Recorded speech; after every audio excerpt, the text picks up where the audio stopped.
3, 2, 1. Good evening, everybody. My name is Councillor Amrit Mann, and I'm the chair of the Planning Committee. It's just a touch over 5 o'clock this evening, so I'd like to welcome all of you to this virtual meeting of Hounslow's Planning Committee. I would like to welcome the members of this committee who are sitting this evening, as well as council officers who will be assisting members throughout the evening. In addition, I would like to welcome members of the public who are watching this meeting at home. The way this meeting will work will be that as chair, I will be running the meeting and inviting people to speak.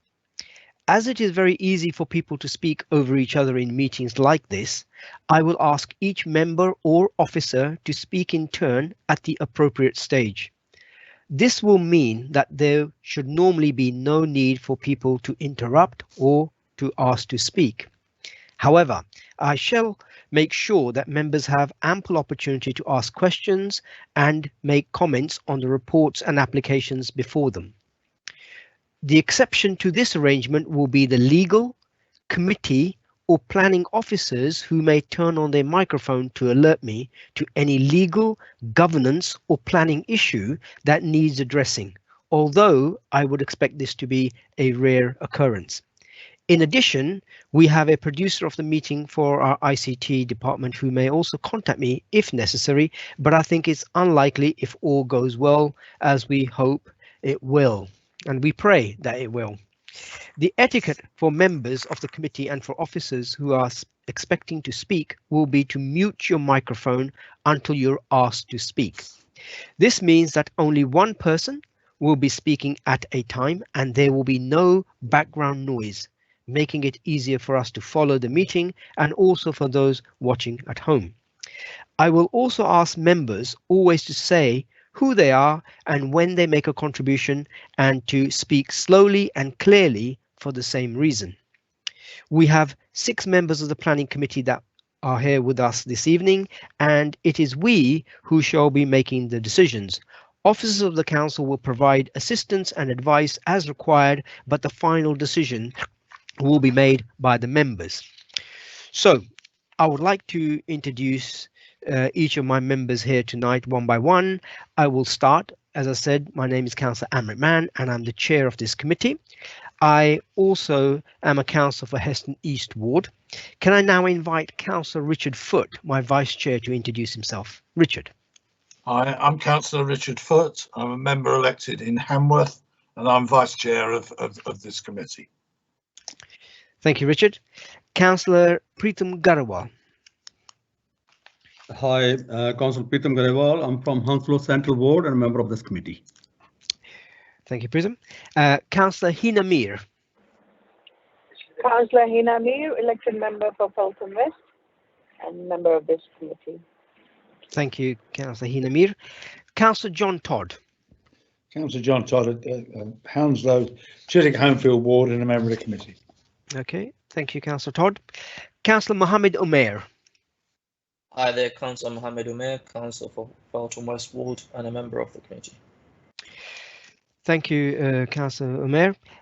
Now I would like to invite my officers from planning, starting with Matthew Rees. Good afternoon, my name is Matthew Rees. I'm the Head of Development Management and I'll be presenting 2 of the items tonight. Thank you, Matthew. And Kieran Coughlin. Kieran? We won't be having transport advice tonight. Apologies, Chair. I should have warned you of this. Okay, no issues. No strong transport issues coming up tonight. No problem. Shane Baker, is he around? Maybe we can see him. Yeah, Shane, introduce yourself, please. Yes, Shane Baker, Hounslow Planning Officer. I'll be presenting 2 items tonight. Thank you, Shane. Okay, now let me invite officers representing legal governance to introduce themselves briefly. Patrick Kelly. Good evening, my name is Patrick Kelly and I'm the legal advisor for this evening's meeting. Thank you, Patrick. Wendy Merry.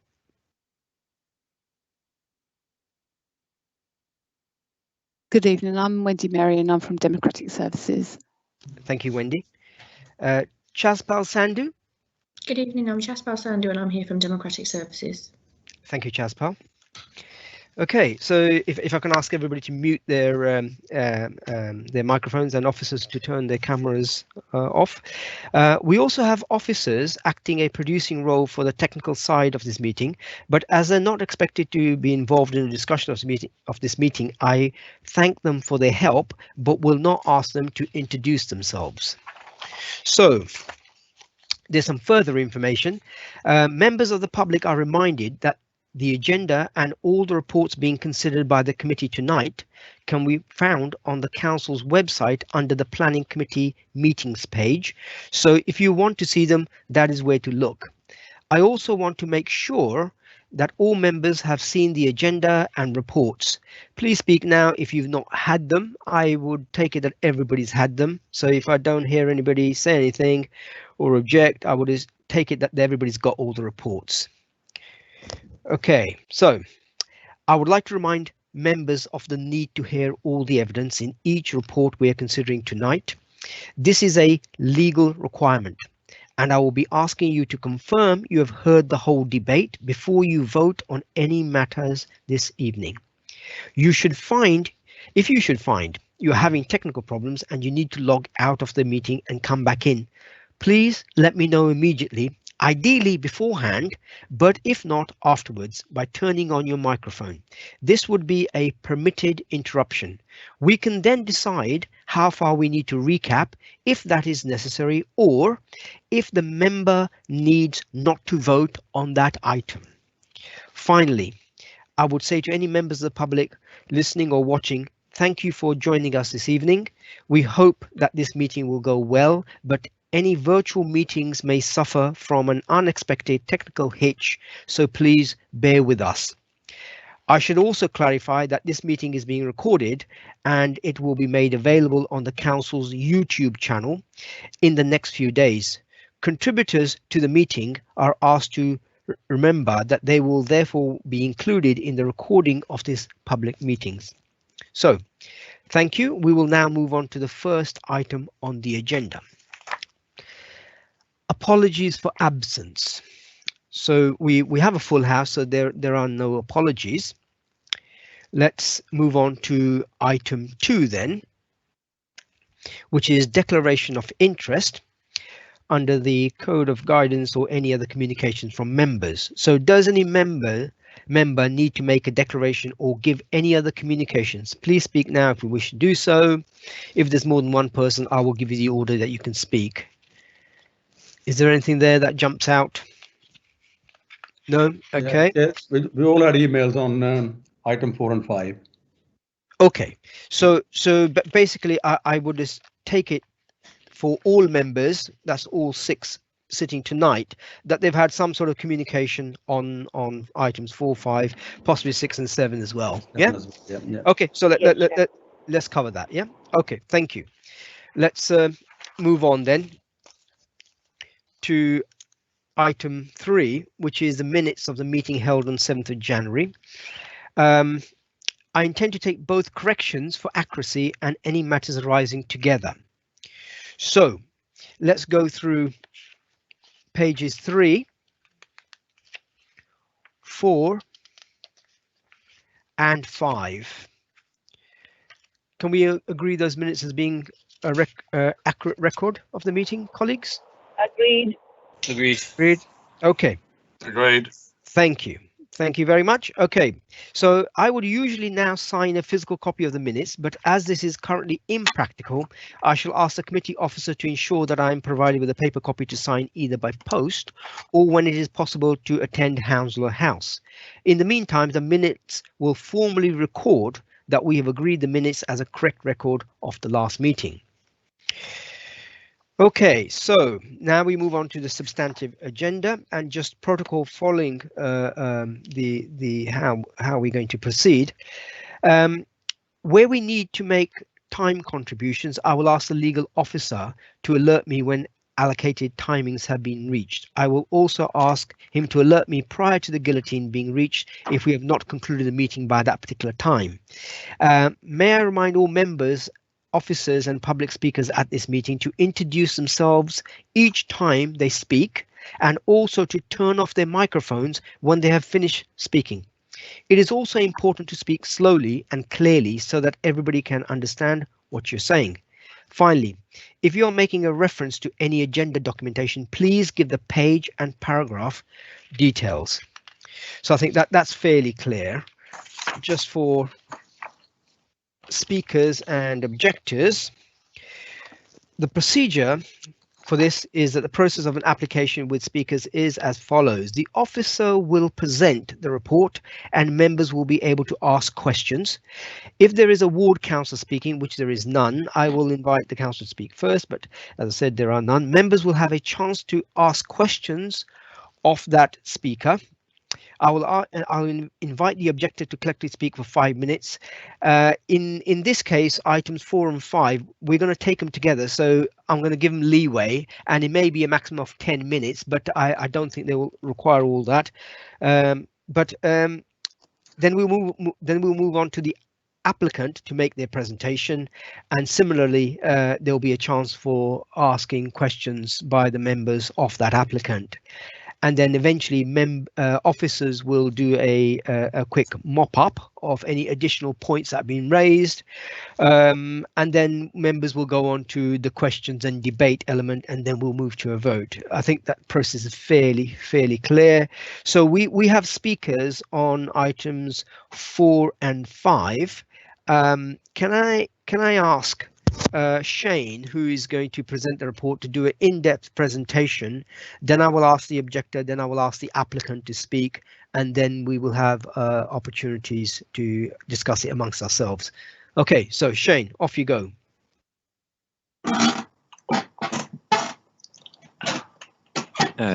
Shane Baker, Planning Officer for Hounslow Council. The first, we have items 4 and 5, as the chair has described. They are related to each other. They relate to one of the plots of the Brentford Waterside scheme, which is a major redevelopment, which will transform the south side of Brentford town centre between the High Street and the River Brent. You can see there's 11 main plots that are to be developed. The ones in grey, B, C and K, they have detailed planning permission, and the ones in blue, they have outline permission. And members may recall that recently we did deal with some items on block G. That included the approval of reserve matters in 2020. Plot A is the westernmost plot. You can see here, this is the approved building parameters, which shows the indicative massing for the outline plots, and plot A is there on the western side, and it comprises the St Lawrence's Church and its churchyard, as well as the vicarage, which is adjacent to it. Next slide, please. Just a little bit more about the wider scheme. It was given permission in 2015. It includes a mix of uses. There's residential, leisure, commercial and new public realm. What you're viewing there is 2 of the detailed plots, which are block K and C, and they're a little bit further into the centre of the site. The permission has been implemented. As part of the original assessment and scheme, there was another planning permission which is overlapped by the wider permission, and this particular permission related just to St Lawrence's Church and the adjacent vicarage. And that permission gave planning permission for a change of use of the church to a gym, a swimming pool for residents, and that involved the demolition of the old vicarage, and then there also was some landscaping. The purpose of this first application is to widen the scope of approved uses for the church, and there's some changes to the layout. So the church was approved only for a gym. This current application seeks additional uses, town centre uses, so retail, a restaurant, public house, possibly a nursery, education. There's a full range which now fall under the Class E of the use classes order, and also a number of the other classes, F1 and F2, but they're all appropriate in the town centre. The gym use would then be consolidated in the new building. So on the image there, on the top left-hand side, there's the church, which is the larger orange footprint. Next to that is the gym building. In the south west corner of the plot A, that shows the approved footprint for a residential building on plot A, which is item 5, which we'll get to later. On the left-hand side, sorry, the right-hand side, you can see an image which shows some massing, and the blue envelopes are from the approved design code. So you have the church building retained and restored. It's a listed building, grade 2 star listed building, sorry. Adjacent to that would be a gym. Behind that, open space, a pool, and at the back of the site, a new residential building. Next slide, please. So on the left, you've got the layout of the plot of Block A.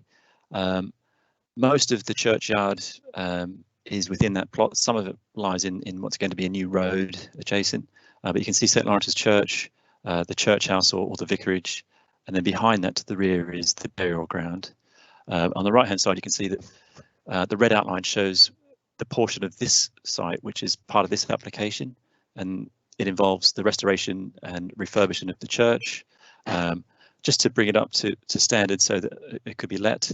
The new building adjacent to that, which is going to accommodate a gym, and just to the south of that, a swimming pool. And then beyond that is the new residential block. The next slide, please. Just by way of introduction, the church is, as I said, grade 2 star listed. It's been disused for many years. It was closed when parishes were amalgamated in the 60s, and it's really effectively lay derelict for and disused for decades. Unfortunately, it has suffered some vandalism and some elements have deteriorated. The churchyard itself is very overgrown, and it is on the Historic England's Building at Risk register. There's just some more images of the churchyard. There are a number of gravestones and memorials that are still visible within the churchyard, and we'll speak to more about that a bit later. There's been various archaeological investigations as part of these applications, and they're ongoing. The interior of the church, most of the sort of obviously the religious artifacts and so on were taken away. There's about a dozen memorials that are still intact. Some are damaged. A number were taken away for storage. Some were sold, I believe. The interior does require quite a lot of restoration. The exterior has been made watertight and is solid. The permission that was already granted included, as I said, the restoration of some of the building fabric. It also included the insertion of a new floor, a mezzanine floor, about halfway up those columns. And this scheme also proposes that, as well as some new stairs to reach that level. These are a little bit small to read, but the addition which will replace the vicarage is to the right-hand side of the church, and that would accommodate 3 levels of a gym. So at the ground floor, you would have the entrance to the gym, changing facilities. Above that, you have studio space. The church itself will not be fitted out for a final tenant. They're trying to maximise the number of uses that could be accommodated within the building. So it will be fitted out to a standard, and then when a tenant is found, they would be required to apply for another listed building consent if they require further alterations. Some of the modifications that are proposed with this application include inserting some doorways in the southern elevation of the church building, so changing some existing windows to doors, and they would then open up onto a terrace on the southern side of the church. Here we have building elevations. So the gym building is very contemporary. It's got a a box-like form. It is secondary in scale to the church. It's been designed to complement the residential building to the rear, and those two buildings plus the new landscaping are seen as a composition. They try not to compete with the church, so a lot of the other buildings within the waterside development are going to be brick. This building is proposed to be finely profiled dark coloured aluminium cladding with large glazed openings, so you'll be able to see some active use inside it. Next slide, please. Within the church, I should note that there are bats that are roosting in the underneath the apex of the roof. They're obviously protected species, and the intent is, and this follows from the original permission as well, is to create a bat loft, which is completely separate from the rest of the church. The mezzanine floor is well below that. It'll be a cold roof, and obviously the necessary licenses and so on will be obtained separately from planning to enable that work to be done, because there may be some disturbance when that's fitted out. Just some images of the gym from the rear. On that left hand side, this is a view from the new, what's called the cloister garden, which is part of the other application, but it's a new publicly accessible landscaped area. This is looking towards the rear of the gym, and just through the trees you can see part of block B, which is one of the detailed blocks of the wider scheme, which already has permission. And then on the right hand side of this image you can see the proposed layout. Thank you. So in the centre of the churchyard, there is a proposal for a covered walkway around a central lawn, which also keeps the retained trees. There's some very large trees which are protected by TPOs on this site.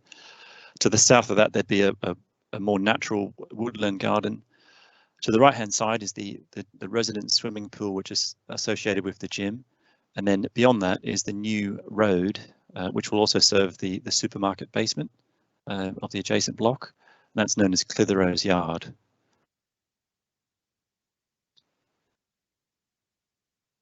And there's another sort of illustrative image of the cloister garden arrangement. So the church is backing onto that, and the new doors will open out into that space. One of the changes from this application is that with the broadened scope of uses proposed for the church and the gym being consolidated to one side, it was thought better to move the pool so it's adjacent to the gym. It also moves the pool away from where the known bat habitat is, which is predominantly on the western side of this site, where there's a number of trees on both on the application site and on the adjoining land. And so it's a minor change to the layout. It also means that the public space is actually more secluded and protected from the adjacent roadway, where there is going to be traffic going in and out of the basement car park.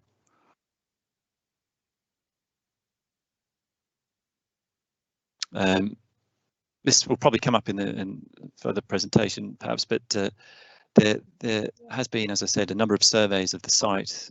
There's ongoing archaeological work. There's about a dozen known gravestones and memorials in the grounds of the churchyard, and there's also some piles of older gravestones which have been moved in the past. As part of the proposals, one of them, which is their unknown descendants who have contacted us with this application, and that's in respect of the Ronald's tomb, and it's a sort of a dark rectangle in the centre of that image. The applicant does propose to retain that in situ, and it could be a feature within the landscaping. And there is also a condition in respect of the other gravestones, which would attempt to try and incorporate them in the landscaping. And you probably would be aware that in many historic churchyards, a lot of the gravestones that have fallen and so on have been moved to the perimeter, or they form a feature along the boundary, along walkways and so on. And we hope that is something that could be incorporated in the new landscaping.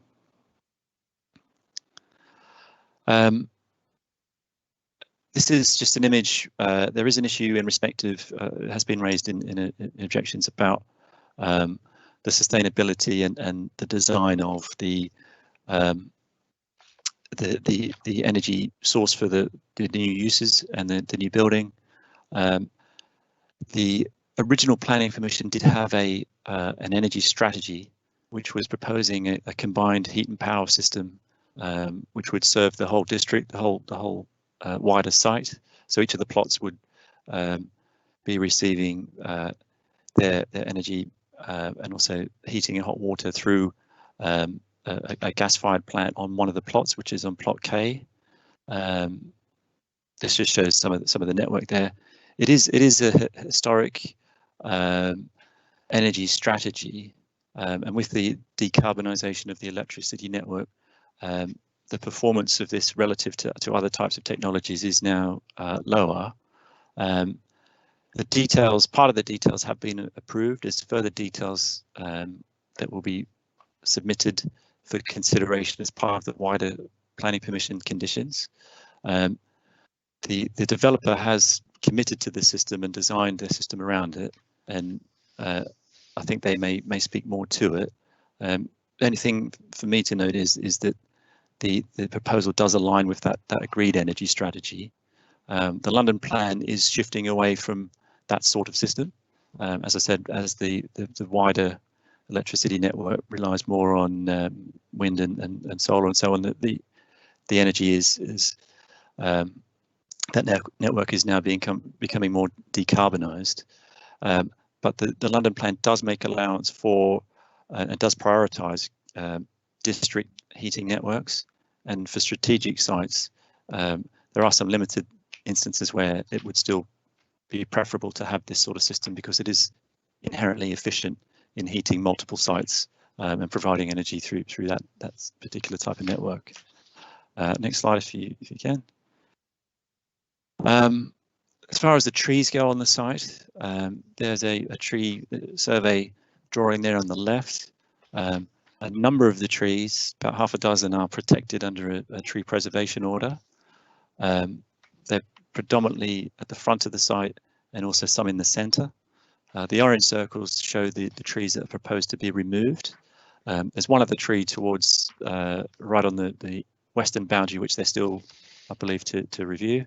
All of the trees that would be removed fall into category C, which is the lower of the three amenity rating categories for trees.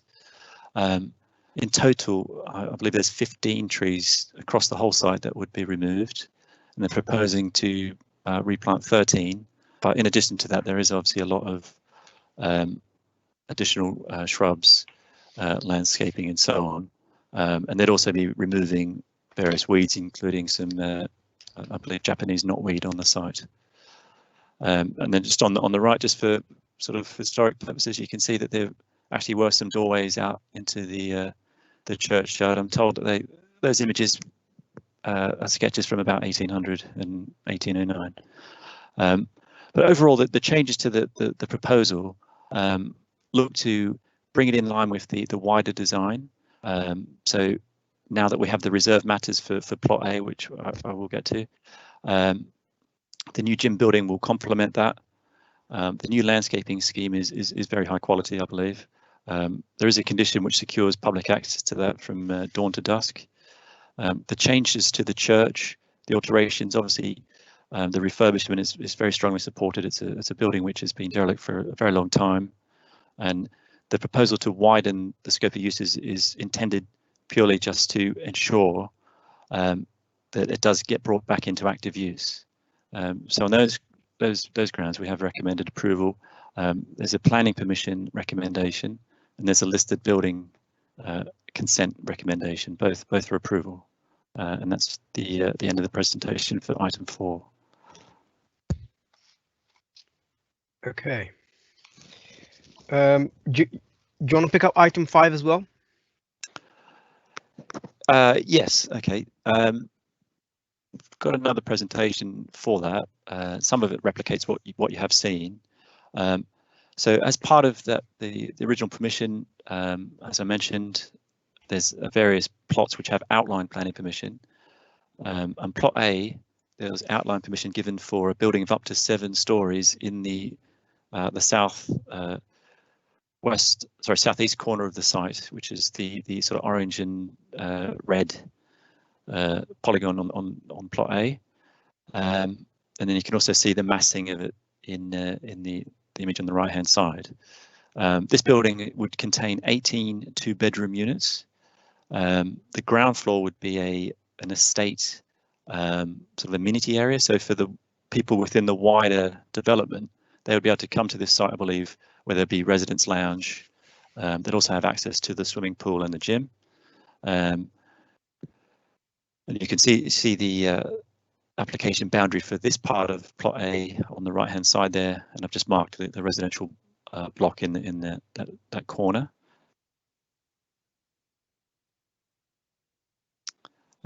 This is an image of the ground floor plan. As I said, predominantly the ground floor would be for residents of the wider development. There would be some private amenity space at the back. There's also a route from the new road along the southern side of the building into what's going to be the woodland garden, and then onto the adjacent cloister garden. And that both those spaces would be publicly accessible from dawn to dusk. The upper floors, all the units comply with the relevant London Plan size standards, including for amenity space. They're all dual aspect and of good quality. Next slide, please. So the building's 7-storey. It's within the parameters of the agreed outline permission, so it does conform to the parameters in the design code. As I said, relative to the gym, they're sharing the materials with the high quality landscaping in between them. This building is separated from the church by the large trees in the centre of the site. It's also lower in height than the adjacent block B, which is just on the in the lower left image. There's a black shape sticking up. That's sort of the outline of block B. Again, the materials are contemporary, and unlike most of the others in the wider scheme, they're looking to have a quite simple palette of materials. It would be this darkly, finely profiled cladding, and then that would be broken up by large windows, and some of the window reveals are sort of contrasting with a white finish. Next slide, please. Just some more elevations there. In this one on the left hand side, it shows the agreed design code massing. So at the front you had a smaller gymnasium, and then at the rear, so this is looking down from Brentford High Street. At the rear you have the residential block. On the right hand side you've got an illustration of the street scene there. You have the gym building, then you have a new boundary enclosure which screens the swimming pool and the public space.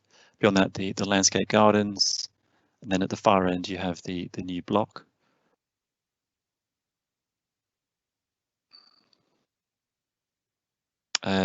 Just some further images. We've already seen the one on the right hand side. This is from within the interior of the gardens, looking back towards the block. The swimming pool space would be separated from the public space by a stepped hedge, rather than a sort of a hard wall. Just another image which I think we've seen of the gardens. In the woodland garden at the southern end of this site, there'd be some more natural play opportunities, and one of the proposals is a wooden structure. There'd be other trails and so on, contrasting with the more formal arrangement around the top part of the site. I've already explained that one. That's the change to the layout, and that one as well. This just gives a little bit more of an indication of the state of the site. This is the churchyard, and what you're looking at in the top left is the Ronalds tomb. There's a real historic connection to their family there, to the site. I believe they may have occupied the land next door, and they were nurserymen and grew some of their plants around the site, and they have had descendants contact us, and they're very interested in trying to keep that as a historical item and a feature, and the applicant has agreed to do that. Elsewhere, there are some other memorials, not as prominent as that, but the intention is to try and incorporate those within the landscaping where possible. And there's the trees. One of the matters which is important to address is how the churchyard would be dealt with, because there are hundreds of years of burials within the site. Now, the process for dealing with that is dealt with separately from the council. The applicant has to apply to the ministry, the government, to obtain consent for that to be dealt with. And because this site was acquired compulsorily, there's a particular route that has to be taken. I've corrected in the addendum the ministry. I've referred to the wrong one in my report. So it's the Ministry for Local Government and Communities. The applicant will have to obtain a license from them for any exhumation and reburial. It has to be done in a particular way. They have to give a particular notice to any persons that may have an interest in the site. So if they have family members, they are able to obtain consent to make their own arrangements for removal of any human remains or any memorials associated with those. Anything that isn't claimed, any remains or memorials that are not claimed, then the people would have to be reinterred in an appropriate location, so another burial ground, and the memorials could be, as I said, reused in the landscaping, or they could be taken away, and if they're not in good condition, they could be disposed of.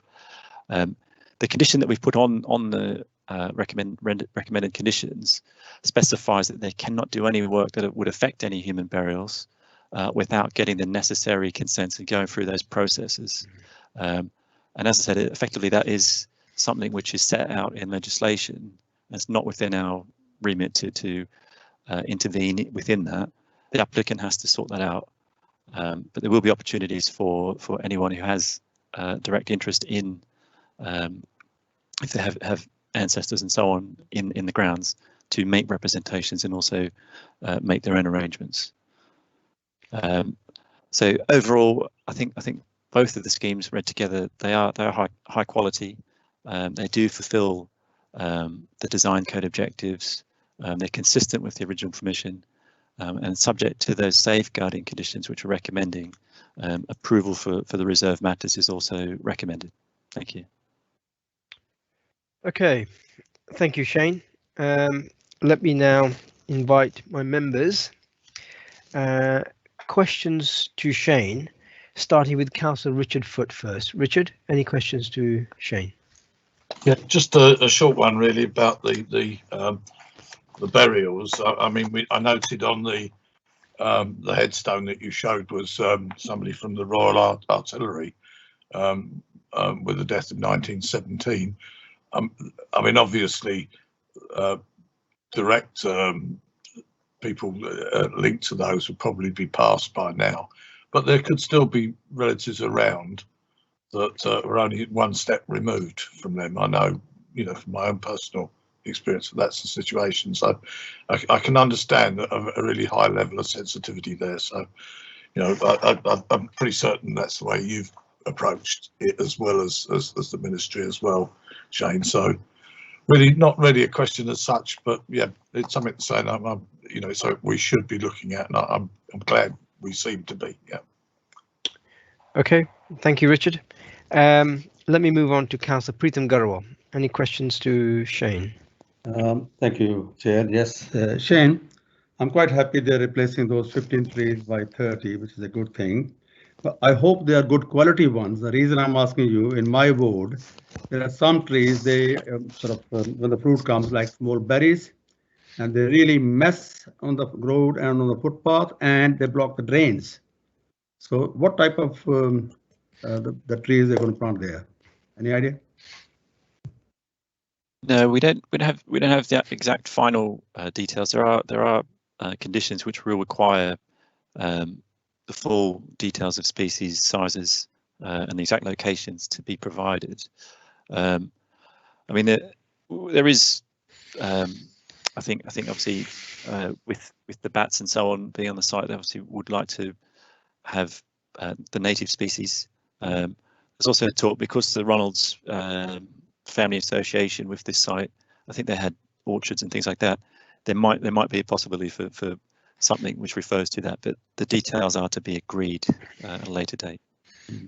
The berries I'm talking about, sorry, through you, Chair. The berries I'm talking about, they're not edible one. They're like useless berries. Oh, okay. Yeah, I mean, I think we'd look to have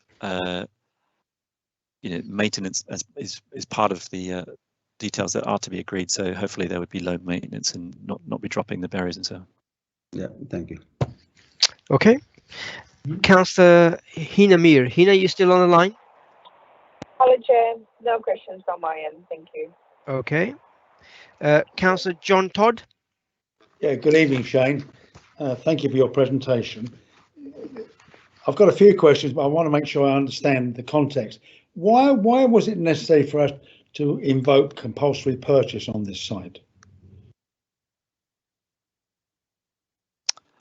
Well, Ballymore owned a large proportion of the site, but there were about 7 or 8 properties that were within the site. So I think that they had, between the council and Ballymore, because the council did own part of the site as well. Yeah. Between the two owners, I think there was 93% in ownership of either Ballymore or the council. But there were some other sites, including the church. There's a post office, one of the flats which had been bought out. Can we stick to the church, please? Yeah. Sorry. Yeah. Ballymore, I believe, had a. I'm not an expert on this, but they had a lease from the diocese, I believe, a long lease, and as part of the wider compulsory purchase, so it wasn't directly related to the need for taking over the church.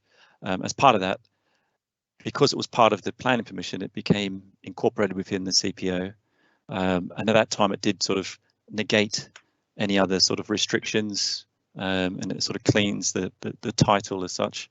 The diocese, I think they had objected because they didn't think it was consistent with what they'd originally given a lease for. I think the lease may have been purely for a restaurant or a leisure use. Sorry, theatre, restaurant and theatre back in the late 70s, I think that was. So they had objected on those grounds, and they also had concerns about the burials, but that was dealt with at the CPO inquiry, and both the inspector and then subsequently the Secretary of State determined that each of those concerns had been overcome. Shane, it's very clear. Can I move on? Yeah. In your helpful presentation dealing with gravestones, you mentioned, amongst other things, that I hope I'm not misquoting you, that various stones and others will be incorporated into walls and others. That sounded as if it was a wish by you rather than any condition. How can you reassure us that there will be some dignity in the placement of such things? Yeah, a number of the gravestones already have been historically relocated to the western side of the site, just near the church entry. And as I said, that is something which you do obviously see a fair bit in historic churchyards. The condition that we've put down says that they can't do anything to deal with those gravestones until they've given us a program which will look to incorporate them inside the landscaping. Now that is subject to the jurisdiction also of the ministry, which I mentioned, the local government communities, because. Shane, can I interrupt you? That's very reassuring. I don't want to go on further there. Okay. Can I finally deal with the paragraph 812 on page 19? It's dealing with the your heating system. And you mentioned earlier on the previous page about the use of gas and the carbon reduction figure. What I don't see, you need to persuade me that the report implies that the system is dated but efficient, but it could be increased to a higher standard. What was the obstacle for achieving your perceived higher targets? Well, there's obviously the agreed energy network, which was part of the original permission, and the conditions, actually, I think it's number 22 of that permission, talk about subsequent development having to be in accordance with that strategy. Now, obviously, things do change over time, and it is now a fairly historic consent. I believe that a number of the buildings and the way that the space within them has been designed does reflect that system. So if you have a different type of hot water system, you may have to have a different unit layouts and things like that. Where you can't meet the zero carbon standard, so the zero carbon standard comes in with the new London plan. The old standard does apply to the reserve matters because that is a historic permission. The new permission, which is the new church and gym building, that is subject to the new standard. And even though it's a commercial building, the objective there is to achieve zero carbon. They haven't got fully to the zero carbon. Part of the energy savings and the carbon emission savings does come from the combined heat and power system, which, even though it's gas, it still has some savings. To get them to the zero carbon, the next step is to look at what other technologies could you use. They did look at air source heat pumps. They did look at the ground source heat pumps. They looked at solar, thermal, and photovoltaic. And for each of those, some of those were incompatible with the system that was being designed. And again, I'm apologies, I'm not an expert, but there were some technical issues with heat loading and things like that. Shane, I'm very happy with that. My final question, you'll be very patient, Chair. There's no mention of carbon payment, Shane, or on page 26, section 106 or seal. Yeah, sorry, I do apologise. The addendum report does provide, I should have drawn your attention to that, everyone. The addendum report does quantify what the carbon offset fund contribution should be for the new planning permission. So if I remember, it's £198,000, and that's a rate, a payment of £95 per tonne of carbon emission. There is a calculation which we take. It's in the new London plan. No, I understand. We've been applying it. We've been applying it for a while, and that figure then offsets all the remaining carbon to get them down to the zero carbon level, and that is a payment which will then be used, obviously, within the borough to hopefully retrofit other buildings, make them more energy efficient, and offset carbon elsewhere. Shane, thank you, Chair. Okay, thank you, Councillor John Todd. Councillor Mohammed Umair, you've been waiting patiently. Any questions to Shane? Thank you, Chair. The presentation was quite comprehensive, so I have no questions for Shane. Okay, very good. And myself, I have no questions for Shane. So Shane, don't go away, just hang on. Let me now move on to the objector. And the objector we have is Tony Firkin. Tony, are you there? I'm here. Can you hear me? Yes, we can hear you loud and clear. Okay, let me know when you're ready. I'm going to give you leeway. So basically, it's a block of 5 minutes, right? So that's a 10-minute in total. So you can differentiate one or the other, or you can speak collectively. It's entirely your call. Let me know. And 1 minute before the time is due to be up, right? I think that Patrick will step in and let you know. All right. So when you're ready, let me know, and then we'll start the clock ticking. Yes, I'm ready. Can you hear me? Yes, right. Off you go. Okay. We are in a climate emergency. The London Assembly and Hounslow Council recognise this. There is a London plan to address the climate emergency. And on page 7 of this plan, it states that all new buildings in London must be zero carbon by 2019. We really must have no exceptions to this now in 2021. The officers' reports for these planning requests note the objection to the use of gas boilers for this development. See section 6.3, page 6 under sustainability for plot A, and section 6.3, page 8 under sustainability for the church. The officers' responses to these objections is that the energy system for the buildings is provided by the energy centre that serves the wider development. This energy centre uses natural gas. See section 8.40 on page 18 for plot A, and in section 8.11 on page 13 for the church. This energy centre is not zero carbon and thus cannot be allowed in 2021. In responses to the objection about the gas boilers, use of gas boilers, the officers' reports state that this was granted consent in accordance with the original permission. See section 6.3 on page 6 for plot A and section 6.3 on page 8 for the church. To find out what was actually granted in the original permission, you have to go back to the energy strategy, revision C, that was written in 2012. The very first sentence of the executive summary of this document states, the overriding aim of the energy strategy at the outline planning submission stage is to provide a flexible, future-proofed approach to enable the development of each individual plot building to meet the energy performance aspirations, targets, and applicable regulatory requirements at the time they are designed and constructed. So even in 2012, when the energy strategy was written, and in 2015, when the outline planning permission was granted, it was recognized that the energy system for the development had to recognize the regulatory requirements at the time of design and construction. It's not all right to just say that something was okay in 2012, and therefore it's okay in 2021. The original energy strategy in the outline planning permission states that the aspirations, regulations, and targets that apply now have to be used, not what was the case in 2012. Further to my case that the 2012 energy strategy is not a document cast in concrete is the officer's report on this development to Planning Committee on the 27th of November 2014 in section 4.89.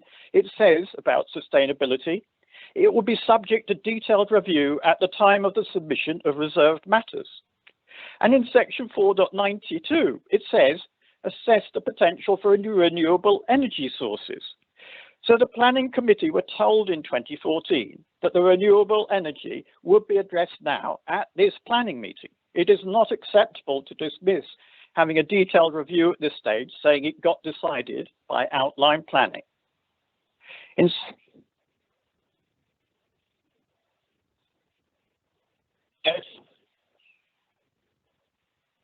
Hello, Tony. We've lost you for a moment.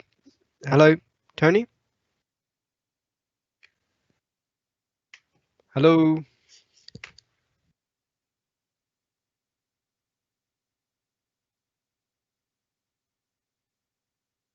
Hello. Chair, do you want me to carry on reading Tony's speech? I've got it up. Okay. I think what's it called?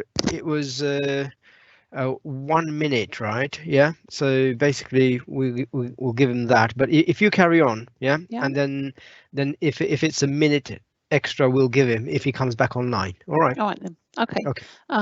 So picking up from where Tony left off, in section 8.40, page 19 for plot A, and section 8.11, page 13 for the church of the officers' reports, it is noted that the energy centre is designed for zero carbon technologies. Surely this is the time to install these zero carbon technologies in the energy centre rather than building it wrong and having to fix it later. The 2012 energy strategy is now clearly out of date. On page 3, it states that air source heat pumps not appropriate at the district network scale. This is clearly not the case in 2021. A number of such schemes are now being proposed to Hounslow Council and this committee. Not only has the technology changed since 2012, but the regulations have too. The Hounslow carbon. Hello. Hello. Back on, Tony. Okay. I'm sorry. The phone line went down for some reason. No problem. Where would you Where would you like me to start from? I think Wendy's going to explain to you, and we're going to give you some extra time, right? So just make up for that lost time. So Wendy, if you point where you've left off, because it's breaking up very badly on the phone line. I can't hear you. We can hear you. Can you hear me, Tony? Yes, Wendy, I can, yeah. Okay. Tony, I've got down to the bit where you've got the 2 bullet points. The first one says the Hounslow carbon offset documents. Okay, I'll just start just above that. Yeah. Okay. So in section 8.40, page 19 for plot A, and section 8.11, page 13 for the church of the officer's reports, it is noted that the energy centre is designed for zero carbon technologies. Surely this is the time to install these zero carbon technologies in the energy centre, rather than building it wrong now and having to fix it later. The 2012 energy strategy is now clearly out of date. On page 3, it states for air source heat pumps, not appropriate at the district network scale. Well, we now know that this is clearly not the case in 2021. Quite a number of such schemes are now being proposed to Hounslow Council and this committee with air source heat pumps. Not only have the technology changed since 2012, but the regulations have too. The Hounslow carbon offset document has become part of the planning regulations. There is a new London plan which is now nearly accepted. Both of these documents now clearly stress the importance of zero carbon developments achieved by on-site measures. In this context, the Addendum report, page 1 for this meeting, mentions the carbon offset contribution of £198,246. The new London plan states that a carbon offset can only be used where it is clearly demonstrated that the zero carbon target cannot be met on site. In this case, this has not been clearly demonstrated, so the use of this carbon offset is not legal. So this is clearly not acceptable. And our aspirations have changed since 2012. Hounslow Council has declared a climate emergency. London has declared a climate emergency. The UK has declared a climate emergency. Back in 2012, the UK had a 80% reduction in greenhouse gases by 2050. And now the UK has a zero target for 2050. In 2012, there was an assumption that a 2 centigrade rise in world temperatures may be okay. But now, since the Intergovernmental Panel on Climate Change special report in 2018, the full dangers of even allowing a 1.5 centigrade rise are recognised. Everyone has to pull together to address the climate emergency. As is clear from the United Nations Environment Programme GATT report in 2020, the world needs to do far more to address the climate emergency. This includes Hounslow Council, Ballymore, and the Planning Committee. Please reconsider the use of gas boilers in this development. Thank you.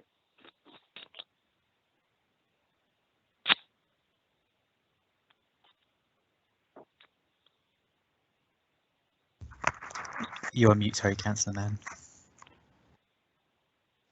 My apologies, I was on mute, but just thank you for your presentation, Tony. But I'm going to go to my members who may have questions for you. Let me go to Councillor Richard Foote. Richard, any questions to Tony on his presentation? Well, they're pretty technical, and that Tony's got into, and I'm not sure I can match that. Yeah, I've seen that we're talking about district heating system, and what I don't know is how far advanced that district heating system is on the rest of the estate, because that's what we're talking about, isn't it? That the district heating would be for the whole estate, which then they buckle on the end of it, this planning application that we're talking about.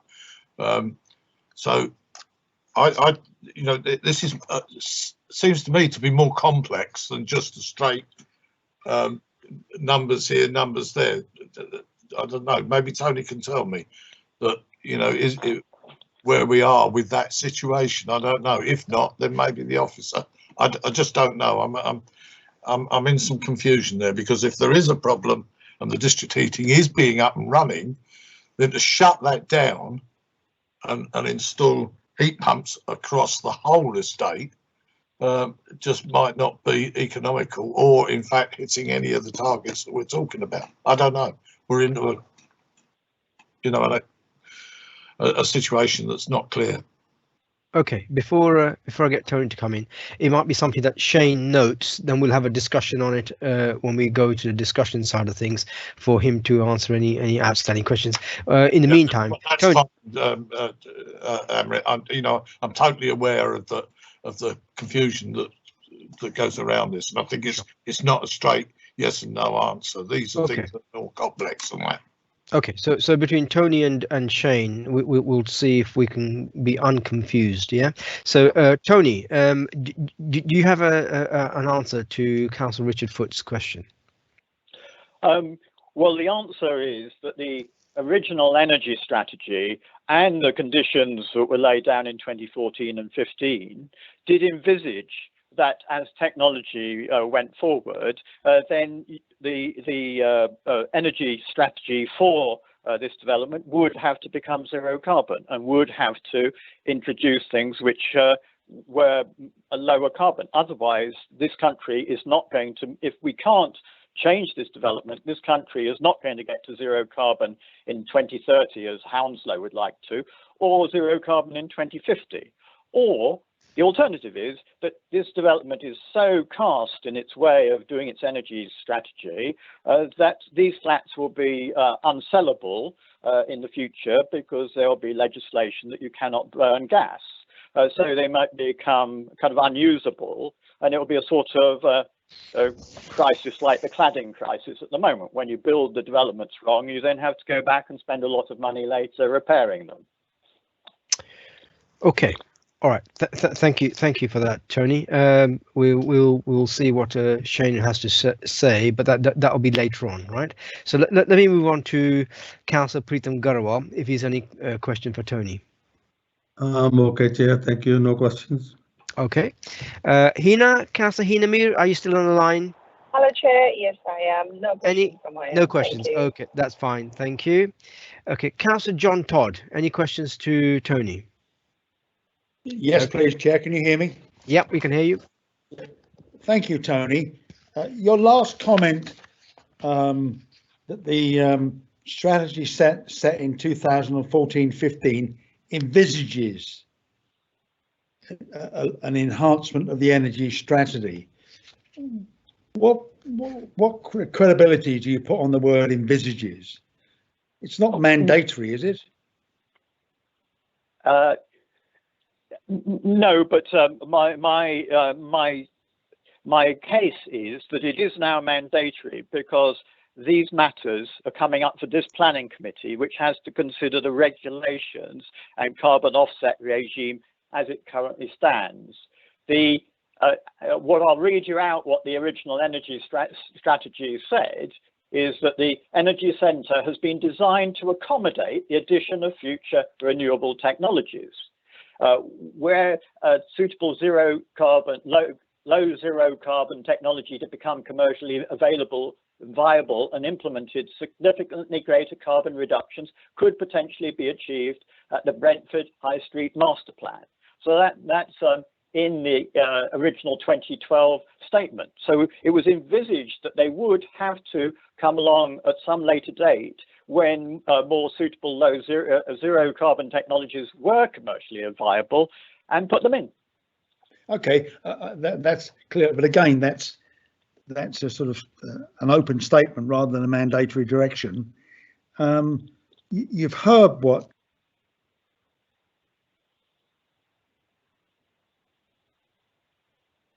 Councillor Todd, you're on mute. I'm not on mute on my machine. Oh, well, I can't hear you, John. Can you hear me now? Go ahead. Yeah, we can hear you. Okay. Did you hear my question, Tony? No.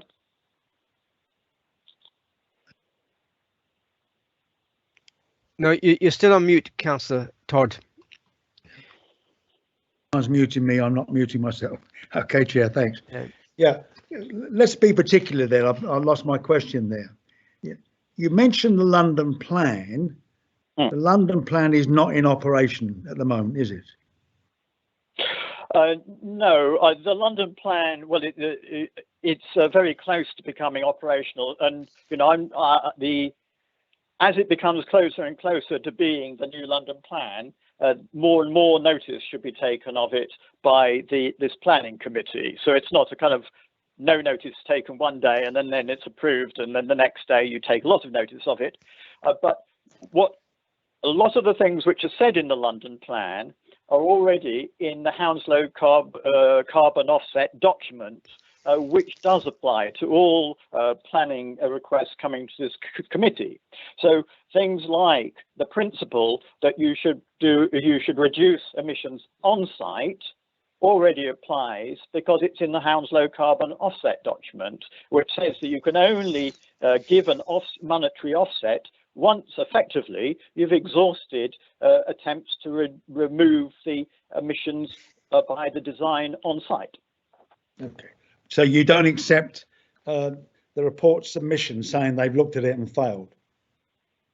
Oh, well, I think that it should be looked at again, and I'm asking you as the planning committee to put more pressure on Ballymore to look at this, and we can come to a sensible solution before the combined heat and power system is put into the overall development, and so that we can use something better from the start of this development, because it's going to be a lot cheaper for all concerned. Okay. My final point is this, that in your helpful submission, you mentioned twofold, that there's the old planning permission and the new planning permission in the context of the new building.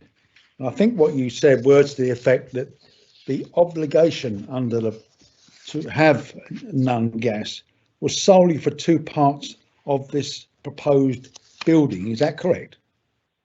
At the level that I was putting mine, I was taking the documents as they are currently stated for both of the planning permissions. They both are intending to use the central energy centre. The central energy centre is, both of them are using gas, and so my objections are to it all. I might have missed some points in planning between the differences between the church and the plot A, but generally I'm asking for reconsideration of using gas for the heating of these two planning permissions. Yeah, but my impression was, and I apologise if I'm wrong, that certain parts of this were brand new buildings which couldn't escape the contemporary legislation, but you had some mitigation for the earlier parts. That wasn't a point I was meaning to put across, John. Sorry? That wasn't a point I was meaning to put across. Okay. So my final question is, what do you suggest we do today then? I suggest that the planning officers and Ballymore look at how we could upgrade the heating system for the whole development. And we've asked a number of times by a number of channels, and this is just another opportunity to ask for this to be looked into further. Okay. You mentioned the whole development.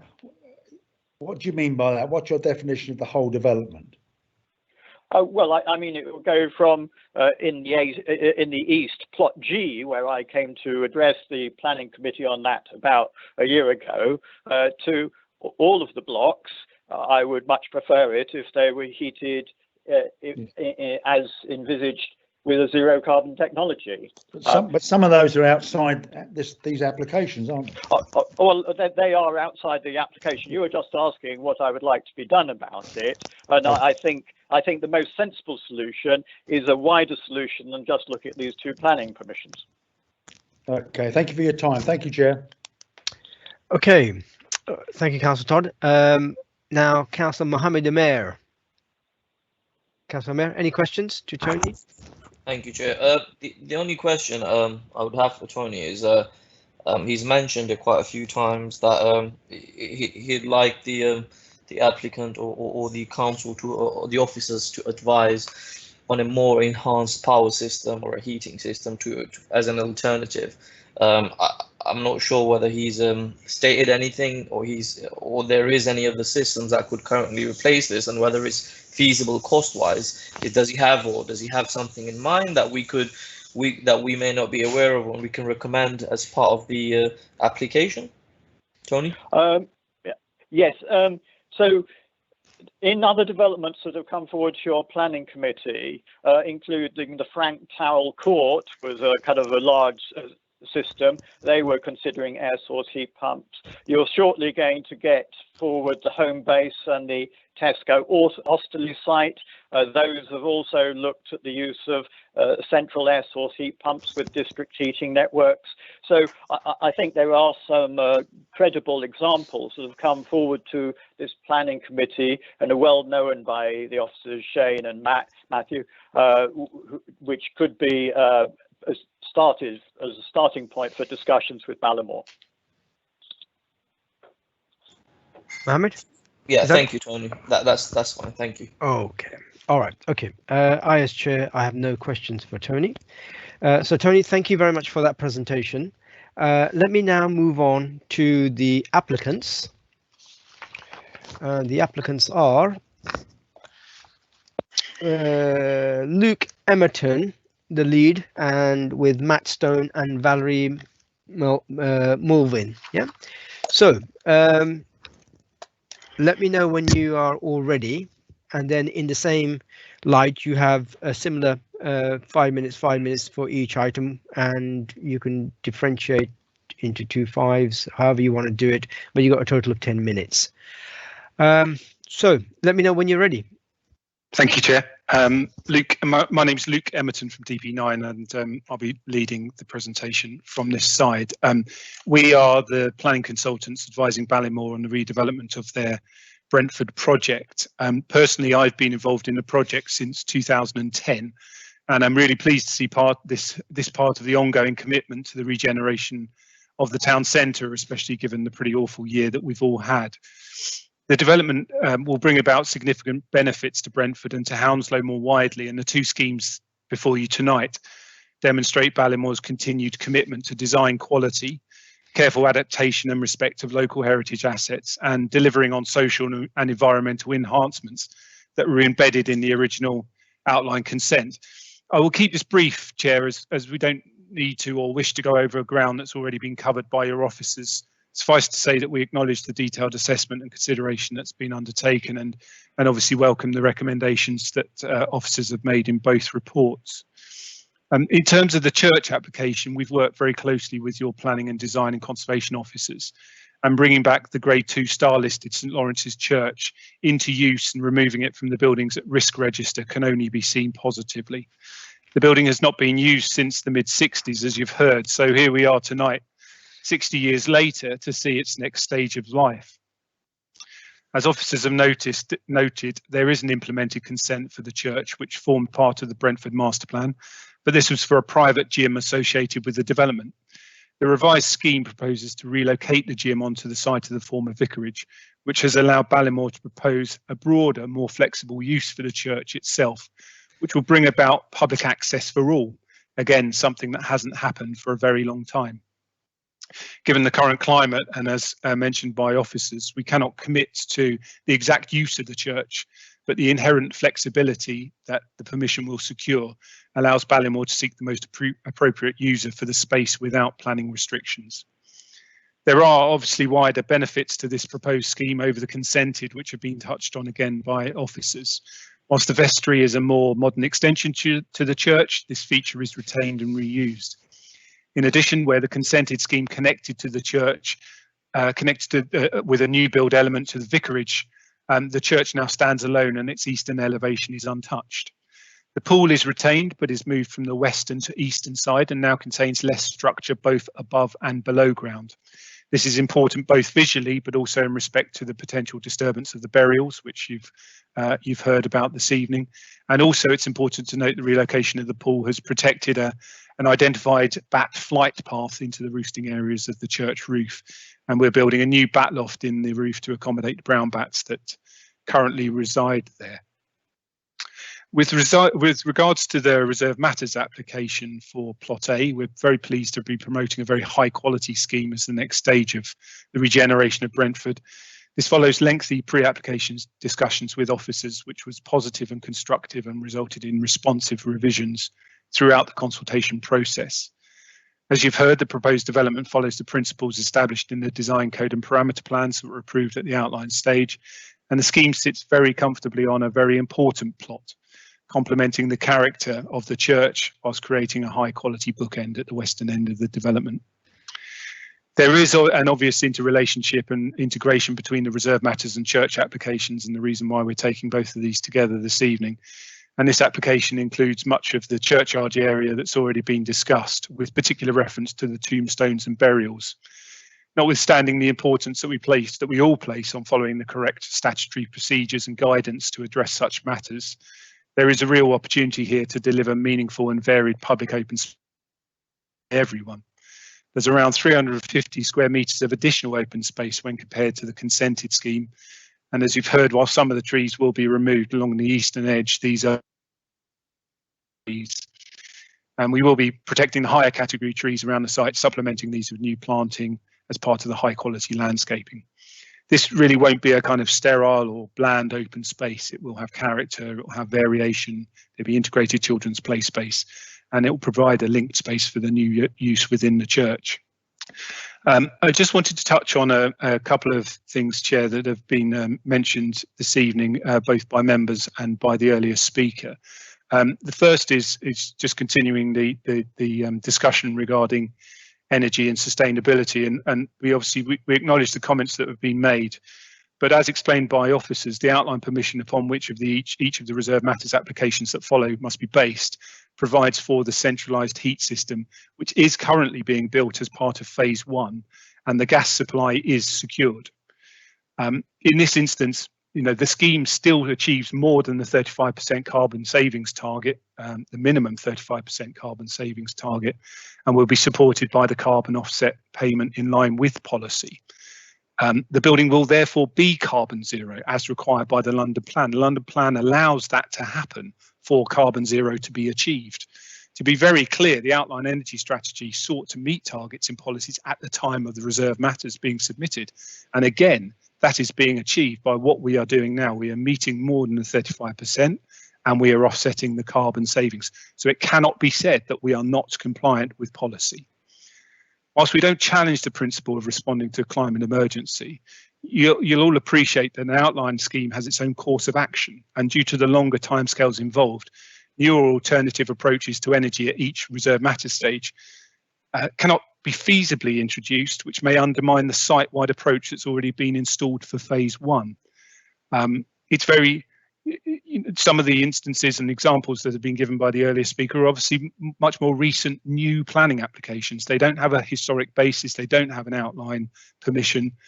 And the key point is this approach is embedded in planning policy. Whatever your position on the current London Plan, adopted, about to be adopted, the GLA's energy assessment guidance, which was issued in 2020, which aligns with policy SI3 of what will very soon be the new London Plan, states that developments should select a heat source in accordance with heat hierarchy, which places connecting to a local or existing heat network as the #1 priority. And that is exactly what we are doing on this scheme. So we are very much policy compliant. I just wanted to touch on Councillor Foot's point about the Commonwealth war graves, obviously a very important point for everyone.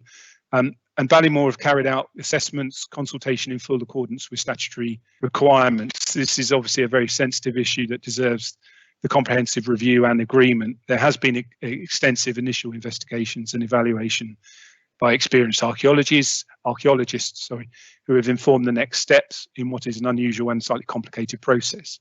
As a result, we have had full engagement with all the statutory authorities, and this continues with MHCLG, Commonwealth War Graves Commission, where we are identifying potential places where those war graves could be relocated to very locally, and of course, Historic England.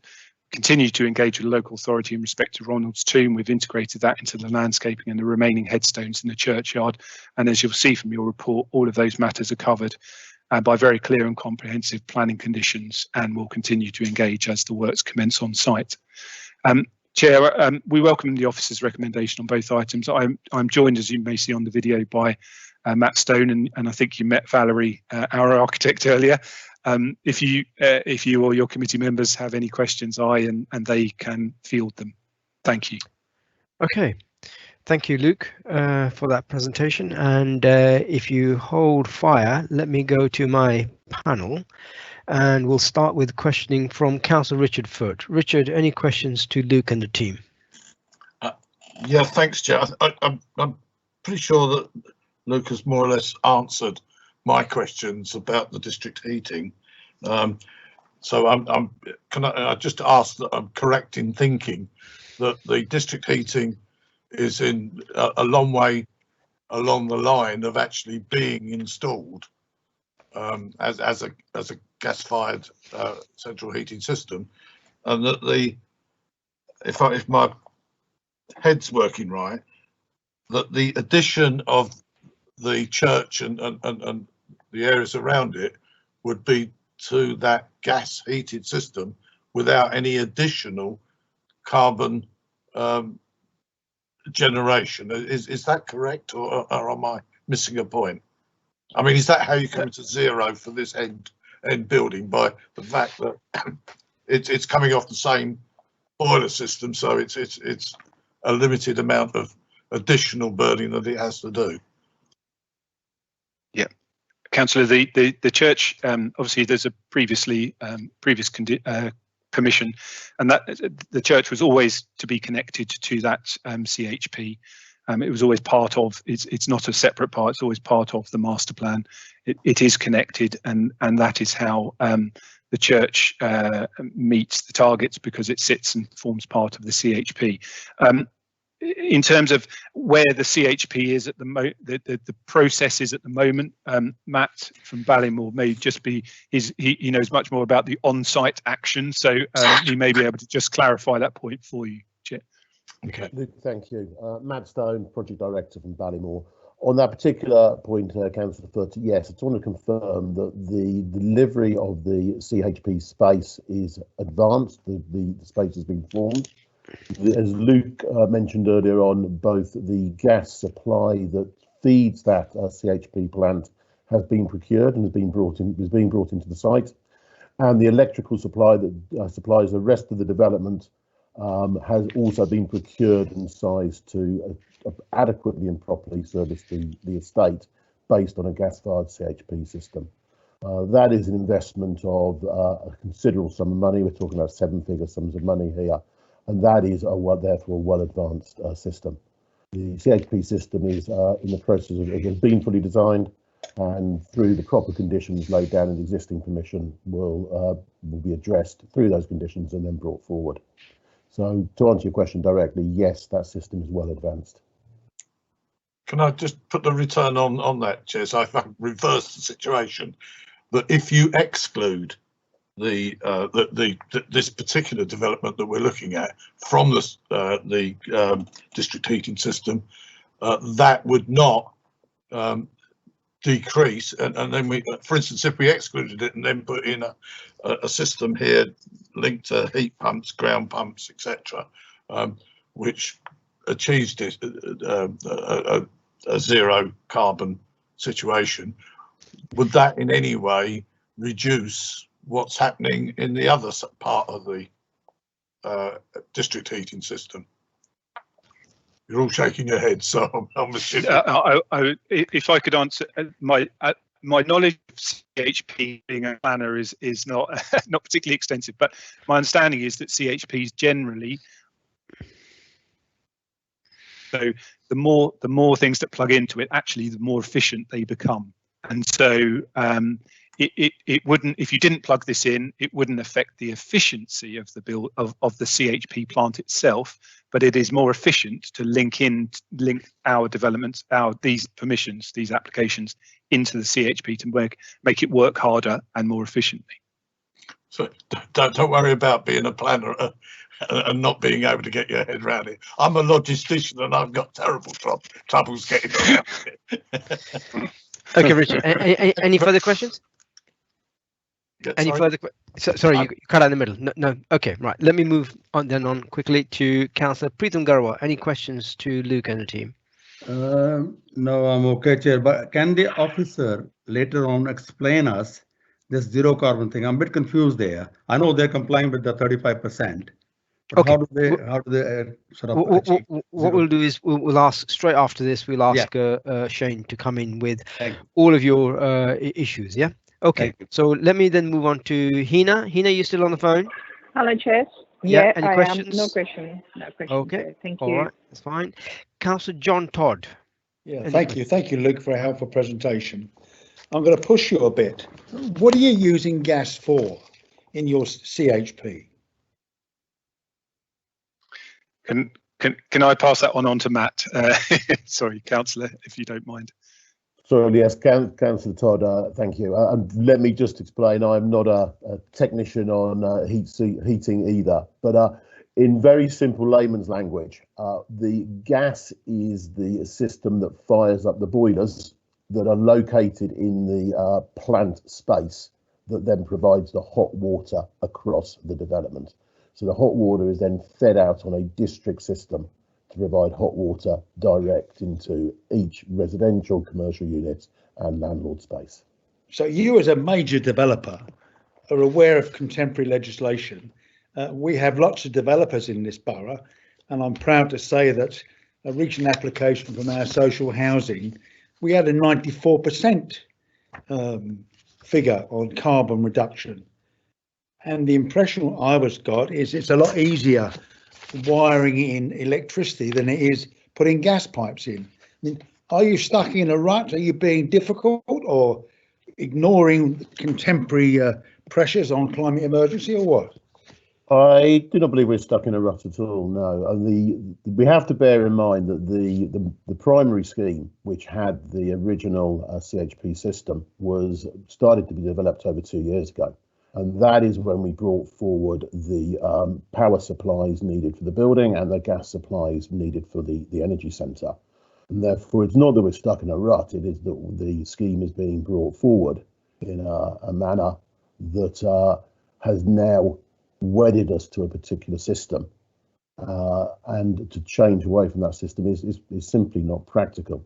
As I'm sure you're aware, there is limitation as to how much power is available in many parts of London. And to increase power is probably not feasible anyway, but overarching all of that is the primary supplies have already been secured and brought to the development. Are you formally saying there's not enough electricity in Brentford to power these two sites? I do not have the technical ability to make that comment. Well, how can you make, if you haven't got any technical ability with respect, how can you start talking about the correlation between electricity and gas and the efficiency of systems?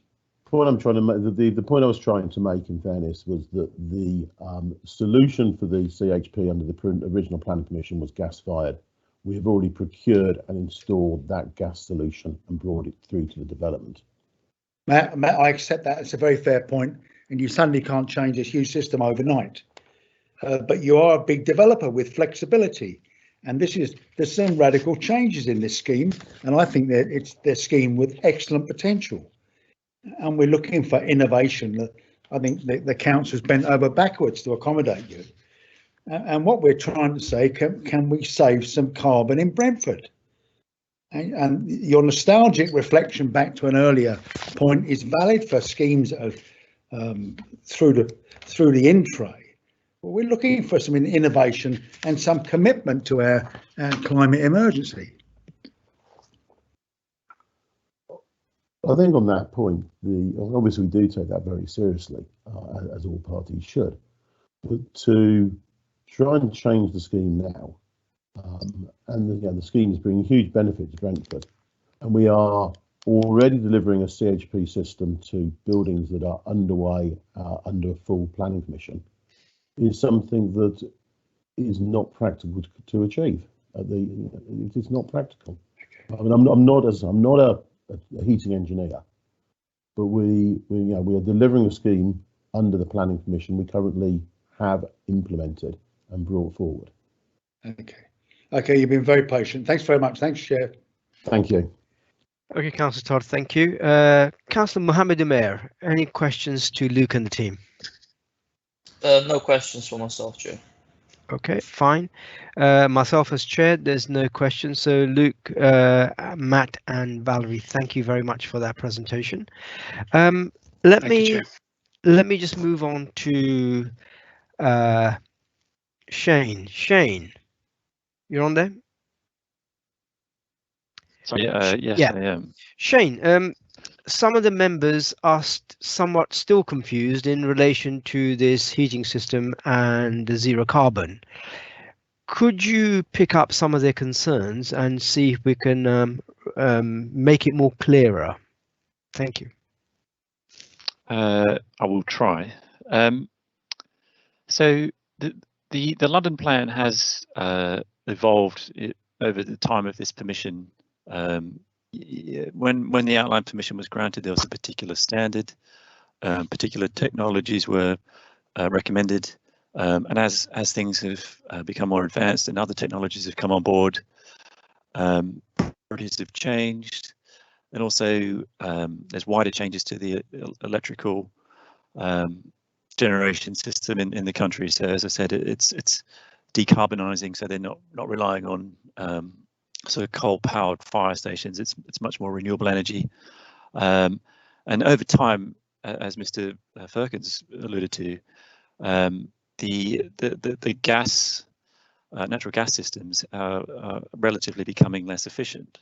Now, in the applicant's position, they have a long lead-in time. It's obviously a historic permission. It has been implemented. They've advised, as you heard, that they have procured some of the system.